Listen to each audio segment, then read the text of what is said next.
তোমরা সবাই আমারে এই নিয়ে কথা শোনাও। তোমার দুইটা পায়ে পড়ি, তুমি আমারে অবিশ্বাস কইরো না।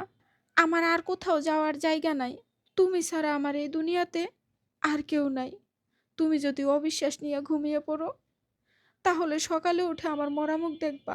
না, এমনও তো হইতে পারে মেয়েটা ঠিক বলতেছে, আমি অযথা ভুল বুঝতেছি। মরে যাবে কেন? একদম এভাবে কথা বলবা না। উঠো, তোমার সাথে জরুরি কথা আছে। আচ্ছা বলো তো, মা কেন তোমার বিরুদ্ধে এভাবে কথা বলে? তুমি পছন্দ করে আমাকে বিয়ে করছো বলে বিয়ের পর থেকে মা আমারে সহ্যই করতে পারে না। বিভিন্নভাবে কথা শোনায়। তোমারে কখনো কিচ্ছু বলি নাই। ছোটবেলা থেকে সৎ মায়ের অত্যাচার সহ্য করছি। আর এখন তোমায় ভালোবেসে তোমার জন্য এই সামান্য কথাটুকু সহ্য করতে পারবো না, এই ভেবে তোমারে আমি কোনোদিন কিচ্ছু জানাইনি। আর তাছাড়া বিয়ের সময় আমার বাবা তোমারে কিছু দেয়নি, এ নিয়েও আমারে প্রতিদিন খোঁটা শুনতে হয়। আমার মা হয়ে বোন নামে এত নোংরা কথা বলল, চরিত্রে দাগ লাগালো। আচ্ছা, তুমি যাও, ফ্রেশ হয়ে আসো। কান্নাকাটি করো না, আমি সকালে দেখতেছি। বৌমা, তোমার হাতে এত বড় বড় চুড়ি কোথায় পাইলা? আম্মা, আপনার ছেলে আমার জন্য নিয়ে আসছে। কই, আমারে তো দেখাইলা না।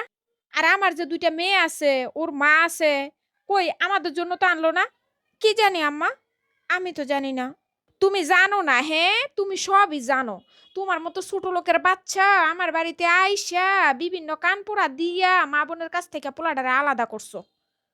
মা, তুমি কাকে ছোট লোক বলতেছো? তুমি কি ভুলে গেছো ও যে তোমার ছেলের বউ? তুই জানিস বাবা ও কি করছে? ও আমার মুখে মুখে তর্ক করছে। কত বড় সাহস দেখছস? মা, আমি সবই জানি, সবই বুঝতে পারি কেন যে মেয়েটাকে বিয়ে করলাম। আসলে এতিম মেয়েটাকে বিয়ে করা আমার একেবারে ঠিক হয় নাই। আমি ভাবছিলাম এতিম মেয়ে ছোটবেলা থেকে সৎ মায়ের অত্যাচারে বড় হয়েছে। আমি ভাবছিলাম তাকে বিয়ে করে বা অন্তত বাকি জীবনটা তাকে সুখ দিতে পারবো। ও ছোটবেলা থেকে মায়ের আদর পায় নাই। ভাবছিলাম তোমার কাছে রাখলে তুমি ওকে মায়ের ভালোবাসা দিবা, তাই বিয়ে করে তোমার কাছে রেখে গেছি। এখন তো দেখতেছি তোমরা তাকে দাসী বানায় রাখছো। তুমি তার চরিত্র নিয়ে উল্টাপাল্টা কথা বলছো।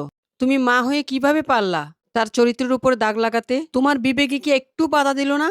আমার বউকে আর আমি এক মুহূর্ত এখানে রাখবো না। আমি ওকে নিয়ে এক্ষুনি এই বাড়ি থেকে চলে যাব। আমি ওকে নিয়ে আলাদা রাখবো।